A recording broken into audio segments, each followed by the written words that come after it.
Hey guys, let's continue to look at issues of air pollution. Specifically, we're going to look at the issue of acid deposition.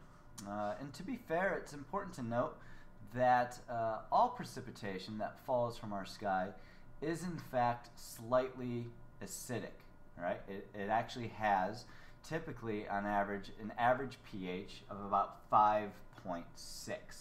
And it's slightly acidic, I suppose, because in the atmosphere we have, of course, carbon dioxide. And when carbon dioxide reacts with water and water vapor, it actually creates carbonic acid. So naturally, rainfall is in fact slightly acidic at 5.6. When we talk about human-induced acid deposition, though, we're talking about values of pH of anywhere below 5.6. And remember, the pH scale is logarithmic, right? So we're talking about tenfold increases either way. So when we go from, for example, 5.6 to 4.6, that means it is 10 times more acidic. If we go from 5.6 to 3.6, then we're referring to pH values that are 100 times more acidic. All right, so that's really important to note. Anyways, when we talk about human derived precursors to acid deposition, we primarily refer to sulfur dioxide and nitrogen dioxide. And actually, if you broke those two compounds or those two molecules down, we'd find that 70% of our acid rain precursors come from sulfur dioxide, and therefore roughly about 30% come from nitrogen dioxide. Sulfur dioxide is, again, a primary pollutant. It's given off primarily from the combustion of coal. Nitrogen dioxide is also given off from the combustion of coal, but also it's derived from automobile emissions as well. So again, we classify these as primary pollutants. However, we know that once they are in the atmosphere, they do a bit of a dance and they will react with water vapor. And in doing so, sulfur dioxide eventually forms a sulfuric acid, H2SO4, and nitrogen dioxide reacting with water vapor will form nitric acid. So these are the secondary pollutants, and ultimately they fall from the sky either via precipitation and rainfall, dry deposition, so they can fall out as solid suspended materials, or through snow, fog, you name it. So a more general term, sorry about that. So a more general term is what we refer to as acid deposition, but oftentimes we talk about acid rain. You'll notice it's classified as a regional air pollutant. What that means is that this is not necessarily a global problem, but it affects specific geographic areas of the world. China has major issues with it. There are several locations in Western Europe that suffer from acid deposition. But what hits close to home to us is of course the United States. And you can clearly see from this map, which sort of depicts regions of the United States that have really low pH values in terms of rainfall. And what you'll notice is that the lower values tend to be concentrated in the Midwest to the Northeast.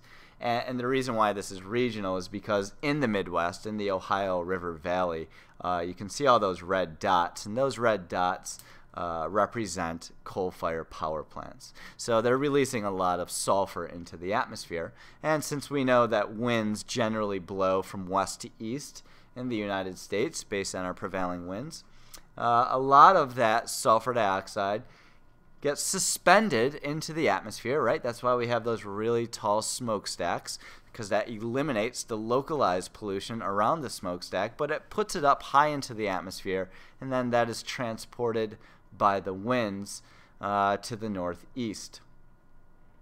And as a result, we find a lot of acidification of lakes, streams, and soils that occur in the northeast. And so that's why we actually do, in fact, call it a regional problem. Now, you're going to actually notice that good old Ra-Cha-Cha has a rain value of about 4.4. That's pretty acidic, and it shares similar pH values with those found in the Adirondacks. But what's really interesting is our area doesn't really suffer much from acid deposition. And that's because the geology of a location can really determine the effects of acid rain. So it's geology and soils that determine this, and you'll find that some areas are more resistant to lower pH values and other areas are very sensitive. Our location here in western New York has very thick soils. That helps to buffer out and to neutralize some of the acidity as it falls from our sky. Likewise, our bedrock is composed of limestone. You guys remember what happens when you have calcite, which we know is in limestone, and we place a weak acid on it. Well, it reacts to it. It neutralizes it. It is a buffer. So we have calcium carbonate in our bedrock, and therefore it helps to neutralize some of those acids, and as a result, our surface water tends to be of higher pH than what we'd find elsewhere. If you move further to the northeast, you have all these winds coming from the Ohio River Valley. It hits the Adirondacks. You have a topographic effect where it forces that air upwards. It expands, cools, condenses, and it's highly acidic. Well, it falls on soils that are relatively thin, right? We're in mountainous areas, so soils don't accumulate in thickness because of erosion. But also the underlying bedrock is primarily composed of either metamorphic rock or granite. These are rocks that do not contain calcium carbonate. And without that calcium carbonate, they have a low buffering capacity. And that means they are not capable of neutralizing those acids. And therefore, the streams, the lakes, suffer tremendously from the acidification of acid rain. So, of course, here's a map of New York State. This is a generalized geologic map of New York State that shows various rock types. And in our region, the Lake or the Erie, Ontario lowlands, we have bedrock, which is primarily composed of limestone. And in fact, much of the Allegheny Plateau is composed of limestone rock with an abundance of calcium carbonate. So our region, our bodies of water, our soils are not necessarily going to be affected by lower pH rainfall. But as you can see, whenever you change landscape regions, you change bedrock. And of course, there's some really funky, wavy looking rock going up here in the Adirondacks. And of course, that metamorphic rock is associated with mountain building. But you're not going to find the calcium carbonate there. So the aquatic ecosystems there and the soils there and the vegetation there are severely impacted by lower pH rainfall. So the consequences of acid deposition, especially to those areas without any buffering capacity, are pretty extensive. If we start with the vegetation itself, the lower pH values, sometimes actually falling at values of almost like a lemon juice, 2.3 on the pH scale. Well, you can imagine what that's going to do to the vegetation. One, it actually destroys the waxy coating of leaves. And when that happens, that exposes the plant and increases the rates of transpiration. So oftentimes they can suffer from excessive water loss. It also destroys the bark and the roots, preventing the trees and vegetation from taking up critical nutrients. And now that we're destroying those outer coatings, what happens is that tree becomes more susceptible to disease. It's more exposed to various blights and so forth. And it's exposed to dramatic temperature changes as well. The consequences extend as well to the soil itself. So as you have more hydrogen ions, which is what creates lower pH values, as they leach through the soil, they have a tendency to remove or leach out any metal ions. They replace them through cation exchange.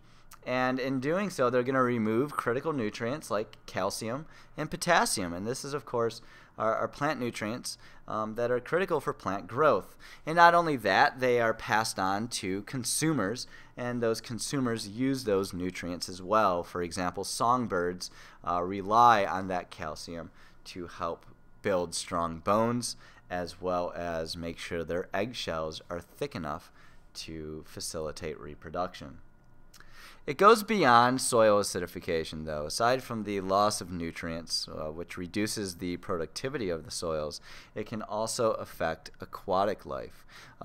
And aquatic life is affected because as pH values get below 4.5, generally certain metals become more mobile. Metals like metal ions, including aluminum, mercury, and cadmium, become mobilized when pH values drop below 4.5. And when these metals are leached and find their way into bodies of water, they have profound effects on aquatic life. For example, high concentrations of aluminum tend to asphyxiate fish. When there is high concentrations of aluminum, the fish tend to excrete a mucus, and that mucus actually ultimately ends up asphyxiating them. There's another phenomenon known as acid shock. This is sort of one blinding pulse of runoff. Often occurs during the spring when you have lots of snowmelt, and within that snow is lots of hydrogen ions. So it's one blinding pulse of hydrogen ions in lower pH waters, which ultimately acidify those lakes and can cause massive, massive fish kills. Especially the eggs, as well as the fry or juvenile fish, are most susceptible to this. Lower pH values also alter fish body chemistry and can reduce oxygen uptake. So by the late 1980s, acid deposition, especially in the Northeast and in the Adirondacks, became just such a pervasive problem that Congress actually looked to sort of strengthen the Clean Air Act. And in 1990, they passed an amendment which included a market-based mechanism to control sulfur dioxide emissions specifically. And what this market-based program was is sometimes referred to as cap and trade, where they identified 110 of the most polluting coal-fired power plants in the Midwest. And they gave each of them sort of a ceiling, or what we call a cap, in terms of their emissions. So they were allocated X amount of pounds of sulfur emissions every year. And if they chose to go above that, they then had to purchase pollution credits from other companies. So it was sort of a trading system. So obviously that gave these companies incentives to lower their emissions. And by lowering their emissions, if they lowered them to below the caps, they were then able to sell them to other companies. So these incentives actually really stimulated and encouraged environmental controls. Because if you were a coal-fired power plant that reduced your sulfur dioxide emissions, you could stand to make a lot of money. And you can make money by installing fairly expensive output controls, but the returns could sort of more than offset those initial costs. So with these incentives, many companies actually started to purchase fairly expensive output control devices. One such output control device is known as a wet scrubber. And other advanced filters, and this is actually capable of removing up to 98% of the sulfur dioxide, as some of the effluent is passed through a liquid with lime in it that helps to remove it. Other approaches included washing the coal, removing the impurities of sulfur before it was combusted, and then also, opting to use some of that low sulfur coal, such as anthracite, because primarily in the Midwest they use the more cheap bituminous coal. And remember, the bituminous coal has high sulfur content to it. So here are actually 4 options for helping to control pollution into the atmosphere. Only one of them, the wet scrubber itself, is designed to remove sulfur dioxide, whereas the other three, electrostatic precipitator, so creating an electrical charge, can remove particulate matter, so that helps to remove particulates from the atmosphere. The baghouse filter is just a specialized filter system, and then also creating a cyclonic motion through a cyclone separator can also create or remove some of that particulate matter. But remember, while we're not going to be emitting some of this stuff into the atmosphere, they do create a solid waste problem that needs to be dealt with. So, anyways, all right, guys, that is it for this screencast, and we will see you soon.